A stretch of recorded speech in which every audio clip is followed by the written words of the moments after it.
NATO represents, on the part of Russia, a lack of trust. You break your words to us. Secondly, it represents military encirclement. But there's something even more profound that's a taboo in the United States. NATO expansion represents, for the Russians, American hypocrisy and a dual standard. The expansion of NATO is the expansion of the American sphere of influence. Where NATO goes, our military force goes. Where NATO goes, our arms munitions go. So there has been a tremendous expansion of America's sphere of influence since the mid-1990s, right plunk on Russia's border. All the while, every administration, American administration, saying to Russia, you cannot have a sphere of influence because that's old thinking. In other words, what they say is, we can now have the biggest sphere of influence the world's ever seen, and you don't get any, not even on your own border.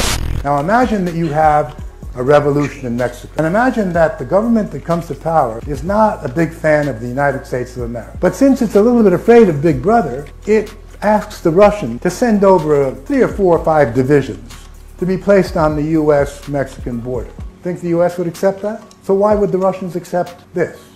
That's what it's really all about. Does there have to be a compromise? In my opinion, yes. And the compromise has to be that Ukraine, guaranteed, will not become a member of NATO.